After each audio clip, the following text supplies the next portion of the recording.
कि इंडिया ने कल टी20 वर्ल्ड कप में पाकिस्तान को 61 रन से बदतरीन का लफ्ज इस्तेमाल कर सकते हैं। जरूर आपका जो दिल चाह रहा है आप करें। पाकिस्तानी बैटर्स और बॉलर्स की परफॉर्मेंस के बारे में हम नहीं बात करना चाहते, मतलब इंतहाई मायूस कुन थी और 174 रन के ताकुब में पाकिस्तानी टीम जो थी वो 114 और वो भी बड़े ही मुश्किलों से, अच्छा बहुत मुश्किलों से 114 हुई थी ना। बहुत से लोगों को उम्मीद थी, लेकिन इस पिच पे, इस विकेट पे, इन कंडीशंस में इवन 140 तक पहुंचना भी फॉर द पाकिस्तानी जब इंडिया 130 क्रॉस कर गया था ना, तो मुझे समझ आ गई थी कि हमारा कोई खास चांस इधर रहा नहीं है। बिकॉज या तो आप उनको कंटेन करें, क्योंकि आप बिल्कुल कंटेन करें, कंटेन तो हमने इसलिए मतलब कि 170 तक बात क्योंकि जानी नहीं चाहिए। हमारे जो बॉलर्स थे, जिनमें प्राइमरीली शाहीन शाह अफरीदी की परफॉर्मेंस देख लें, शादाब खान का एक ही ओवर देख लें, फिर अबरार की परफॉर्मेंस देख लें, मतलब ये इतने महंगे, इतने एक्सपेंसिव हमें पड़े और हमें नजर आ रहा था कि लाइन और लेंथ का मसला है, बॉल्स उनको भी आ रहा होगा, बॉल सीम नहीं हो रहा, बॉल स्विंग नहीं हो रहा। ईशान किशन को लेग साइड पे बॉलें दिए चले जा रहे हैं, जब उनकी हम पे आ जाए जरा, ईशान किशन को लेग साइड पे बॉलें दिए चले, क्या हुआ ये स्क्रीन नहीं हम पे ना आया। अच्छा, इस जीत के साथ आपको यही बता दें कि इंडिया सुपर 8 मरहले में पहुंच गया, ऑटोमेटिकली उधर चले गए हैं। पाकिस्तान ने टॉस जीतकर पहले इंडिया को बैटिंग की दावत दी, ये इधर आ जाए पहले, सबसे पहले तो can we have our experts. लेकिन माइक हैसन कहते हैं कि हमारा ये फैसला गलत नहीं था और इस वजह से हम मैच नहीं आ रहे हैं। हमारी परफॉर्मेंस जो है वो हमारे पास और वजूहात थी मैच हमारे पास हारने वजूहात तो हमने 3 मेजर वजूहात तो हमने बताई हैं, जाहिर है, जिसमें हमारी सबसे पहले हम बॉलिंग की बात कर रहे हैं, क्योंकि हमने टॉस जीतकर फील्डिंग का फैसला किया और सलमान अली आगा ने जब पहले ओवर में विकेट ले ही ली, तो उसके बाद उन्होंने अपना कोटा क्यों पूरा नहीं किया। कह रहा है जस्ट से वो पहला ओवर जो था ना, जिसमें सलमान अली आगा खुद आए, हालांकि I was we were not expecting, और फिर उन्होंने विकेट भी ले ली, तो एकदम से लगा okay he has a plan. तो वो बहुत ज़्यादा एक प्लानिंग, और बिकॉज वो कुछ हो भी गया था तो उसकी उम्मीद लगा के हम बैठ गए, लेकिन बड़ी जल्दी नज़र आ गया कि कोई ख़ास प्लान है नहीं। अच्छा, इंडिया ने फिर 20 ओवर्स में 7 विकेट पर 100। मोहम्मद उस्मान, बहुत से एक तवील फहरिस्त थी, मैं तबाह बैठा हूँ थोड़ा सा अंदर से। उस्मान तारिक को क्यों 10 ओवरों बाद हमने इंट्रोड्यूस कराया? मतलब आपने एक धाक बिठाई हुई है, सोशल मीडिया पे आपने देख लिया कि वो लोग प्रैक्टिस कर रहे हैं, so why did we utilize him so late in the game? ये नहीं समझ में आया। फिर हमने दोबारा से सेकंड लास्ट ओवर शाहीन को दे दिया, प्रोवाइडेड के सलमान आपका कोटा भी अभी पड़ा हुआ था। फिर अबरार की लाइन और लेंथ की क्या बात करें, फहीम अशरफ से भी बॉल कराई जा सकती थी, मतलब क्यों लेके गए थे? अगर वो क्या फील्डिंग ऑलराउंडर है, वो क्या है? फिर वो खुद भी ये सवाल पूछ रहा होगा कि मेरा क्या रोल है इस गेम में, तो लिहाजा वो रोल कोई नहीं था। मोहम्मद यूसुफ का भी मैंने एक्स पे पैगाम देखा कि इनको हटा दो, फलां को ले आओ। भाई आप उनको भी ले आएंगे ना, तो इंडिया के अगेंस्ट हमारी परफॉर्मेंस यही रहनी है। असल मसला जो है ना, एक्चुअली वो नर्व्स का है। इनकी टांगे कांप रही होती हैं, ये कांपे टांगने का मसला है। We also have to address this issue. Abrar की भी जरा हम स्टैट्स इसलिए शेयर कर रहे हैं बिकॉज हम फिर सवाल ये उठाते हैं ना कि हमें अगर ये स्टैट्स पता है तो उनको नहीं पता, जिनकी एवरेज अगेंस्ट इंडिया अगर हम बात करें अबरार की तो 46 है। अदर टीम्स ही डज 18, 20 और वट एवर 18-20 टाइप होती है बाकी टीमों पे, 46 इनकी अगेंस्ट इंडिया एवरेज है और एंड ही इज प्लेइंग। मतलब ये सारी चीज़ें, ये सारे stats, data, whatever you want to call it, जो कि अब बहुत यूज़ होता है और ख़ास तौर पे इंडिया पाकिस्तान मैच में तो होना ही चाहिए था ना। और कह भी रहे थे कि हो रही है बहुत सी चीजें इनटू कंसीडरेशन है, लेकिन कल कुछ नजर नहीं आया। बॉलिंग एंड ऑब्वियसली आपने फील्डिंग भी बहुत अच्छी की, और जब आपने छक्का मार लिया था बेटा, तो उसके बाद आप दुनिया, हाँ मतलब ये सब यंग आए, इवन देन इस वक्त वो कॉन्डेसेंडिंग साउंड करता है ना। मतलब हमसे तो बहुत ही छोटा है ना, और हम चाहते हैं कि ये स्टार बने और बच्चों की तरह है, और हमने इसको स्टार सबने बनाया भी मिलके। इसमें कॉन्डेसेंडिंग वो मतलब नहीं था। मतलब अगर नौजवान आपका छक्का लग गया था और मार दिए, तो उसके बाद आप दुनिया के बेहतरीन बॉलर्स में से एक को जिस तरह फेस कर रहे हैं, उसकी क्या स्ट्रैटेजी थी, उसका क्या प्लान था आपके पास? ये पूरा टाइम क्रॉस बैट पे खेलते रहे हैं। इंडिया ने 20 ओवर खोल के क्लास दी थी कि इस पिच पे कैसे खेलना है। ये क्रॉस बैट पे खेलने अच्छा, वाली राशिद भाई हमारे साथ हैं, सिकंदर भी हमारे साथ हैं, मतलब हमने उनको क्यों बुलाया अगर सारी बातें हम दोनों नहीं करनी है? अच्छा राशिद भाई, अच्छा ये पहला सवाल, हाँ ये कहते हैं टॉस वाला ही, कि टॉस में तो कोई मसला नहीं था और हमने बिल्कुल ठीक फैसला किया। पता नहीं, what do you think, what is your opinion on that? अस्सलाम वालेकुम।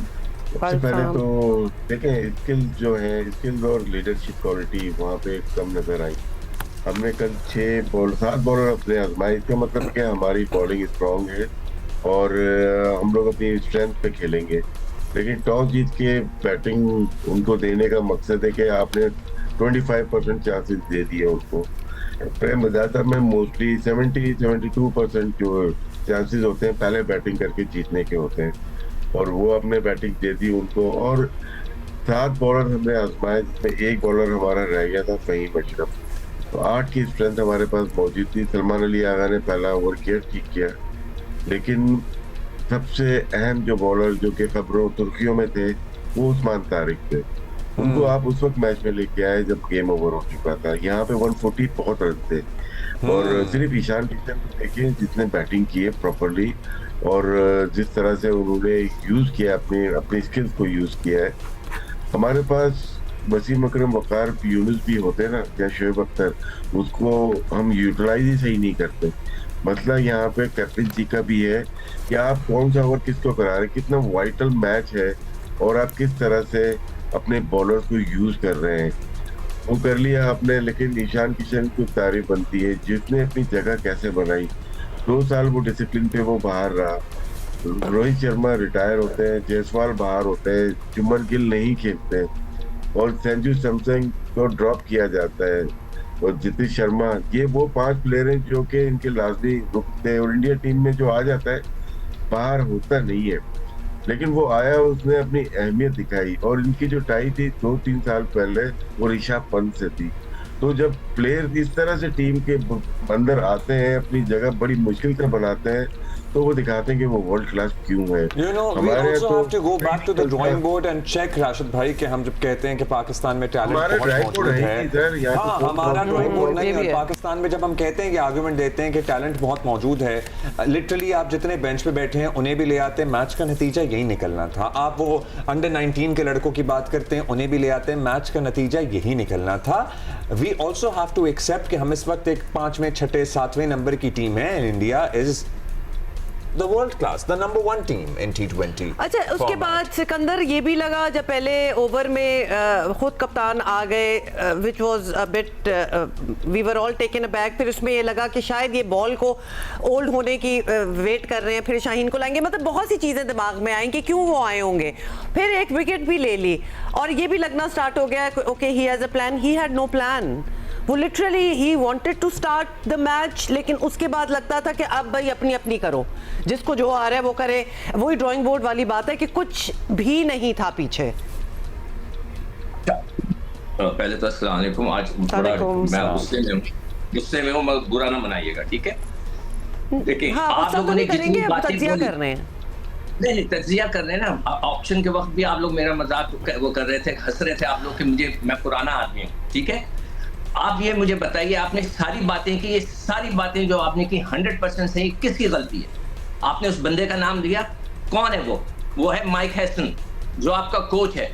सारी प्लानिंग सब कुछ उसका हाथ है और किसी का नहीं है। तो सबसे पहले देखिए, मैं स्टार्ट सबसे पहले मैं मोहसिन नकवी साहब से करूंगा कि I feel sorry for him. Mohsin Naqvi साहब, आपने बहुत जबरदस्त काम किया, इंडिया को कोने पे लगा दिया, आपने उनको गिरा दिया, सब कुछ किया, मगर आपके जो ये लड़के थे खेलने वाले, उन्होंने डिसअपॉइंट किया। सबसे बड़ा फॉल्ट इसमें माइक हैसन का है। आप लोगों को शायद पता हो ना हो, मैं आज पहली दफा बताता हूँ स्क्रीन पे, मैंने पहले नहीं बताया कि मुझे मोहसिन नकवी साहब ने सिलेक्शन के लिए भेजा था कि आप जाएं, बैठें और देखें ये क्या करते हैं। मेरा वहां पे आखिरी दफा जब मैं उनके साथ बैठा था, मैं एशिया कप की जब टीम बन रही थी, मैं उधर ही उनके दरमियान में बैठा उनसे आर्ग्यूमेंट्स कर रहा था, और मेरी आर्ग्यूमेंट हुई, नहीं पता आपको? मुझे पता है सिकंदर, पता है। वहां पे झगड़ा हुआ मेरा माइक हैसन साहब से इसी बात पे। वो कह रहे थे कि जी जाएं, और मैं वहां पे जो सवाल उठाता था उसका कोई जवाब नहीं होता था। उनके पास एक शीट होती थी कि जी ये पीएसएल की परफॉर्मेंस है, सारी टीम पीएसएल से सेलेक्ट होती है, ये टीम इसने स्ट्राइकिंग है, उसके अलावा उनके पास कोई जवाब नहीं था। अब्बास अफरीदी का पूछा, जमान खान का पूछा, वो किधर है? बस एक जवाब मिला, वही वो अनफिट है, उसके कमर में दर्द है, फला हो गया। भाई ये क्या था? ये सारा का सारा मलबा जो है मैं माइक हैसन पे डालता हूं, जो ये 4 मैच हार गए 6-8 महीने के अंदर इंडिया से, आपके वजह से आ रहा है। जो आपने बातें की है ना, आप दोनों ने शुरू कर, वो सारी प्लानिंग का हिस्सा है। और प्लानिंग किसने की? माइक हैसन ने। Nobody is talking about him. अभी भी राशिद ने बात की कप्तानी का बोला, मगर we should talk about Mike Hesson कि We उसने should क्या talk किया, about उसकी him. ये प्लानिंग। मतलब इतना NSR ऑलराउंडर्स के ऊपर with zero planning and zero results obviously, एक और तो लोग बात तो सुन उनके लें। अपने क्रिकेट करियर पे भी आ जाते हैं, लेकिन अगर हम अब जरा मेरी बात सुने, अभी देखिए मेरी बात। 15 दिसंबर 2025 को एक मैच हुआ था ब्रिस्बेन हीट और किसी का। शाहीन अफरीदी ने 2 ओवर में 43 रन्स दिए, 2 ओवर में। अगले दिन मेरा शो था, मैंने उस दिन बोला कि ही इज नॉट फिट। मैं 10,000 मील दूर बैठ के ये देख रहा हूं कि he is not fit, he is not bowling like a fast bowler. मैंने उस वक्त शोर उठाया कि ही इज नॉट फिट। क्या पूरे आकिब जावेद को, सिलेक्टर्स को, माइक हैसन को, किसी को नहीं पता था? उन्होंने उसको भेज दिया कहां पे, हाई परफॉर्मेंस सेंटर की, ये फिट हो रहा है, ये सही हो जाएगा। मैंने उस वक्त भी बोला भेजो इसको, जाके 4 दिन का एक मैच खेले। किसी ने नहीं खेला। ये सारी गलती जो है माइक हैसन की है, आकिब जावेद की है, और किसी की नहीं है। तो इन्होंने सिर्फ ये जो हाई परफॉर्मेंस सेंटर बनाया, वहां लड़के को भेज के वहां से तैयार करते। भाई वहां नहीं होता डोमेस्टिक क्रिकेट। मैं अकेला नहीं कह रहा सर, मैं तो छोटा प्लेयर हूं। घंटों इस पे बात कर सकते हैं, because but we have to be concise. हम राशिद भाई आप पे आएंगे। शादाब का 1 ओवर, मतलब क्या फॉर्म थी, क्या सूरत हाल थी आपके सामने है। अबरार की लाइन लेंथ आपके सामने है। फहीम अशरफ को ना यूटिलाइज करना, ये भी बड़ी अजीबोगरीब बात है। फिर शाहीन को फिर सेकंड लास्ट ओवर दोबारा देना, अपना कोटा पूरा ना करना, अपना कोटा पूरा ना करना। ये जो डिसीजंस लेने थे एज अ कैप्टनसी पे भी जरा रोशनी डाल दीजिए। हमने कोचिंग पे तो जाहिर है सर्टेनली अभी बात कर ली है। मैंने देखिए शुरू में ये बात की थी, स्किल एंड कैप्टनशिप, लीडरशिप। वो जो बॉलिंग था हमने यूज कर दिए, और उसके बाद 8वां यूज नहीं किया। शादाब बगैर खेले, मतलब इंजरी जब हो जाती है फिर आप सेटअप में आते हैं, अपने सिस्टम में आते हैं, खेलते हैं। उसके बाद परफॉर्मेंस की जरूरत नहीं होती, उसमें ज्यादातर आपके अपीयरेंस की जरूरत होती है कि आप T20 मैचेस खेल सकते हैं, तो उसके बाद नेशनल टीम का हिस्सा बन जाते हैं। बाकी माइक हैसन की बात बिल्कुल दुरुस्त कर रहे हैं सिक्कू भाई, इसमें 2 आरा है ही नहीं। लेकिन इसको लेके कौन आया? मैं और सिकंदर बख्त तो लेके आए नहीं। उससे पहले गैरी कर्स्टन था या जैसन गिलेस्पी था, उसको मैंने और इन्होंने तो निकाला नहीं था। उसके हाई अथॉरिटी ही निकालती है ना।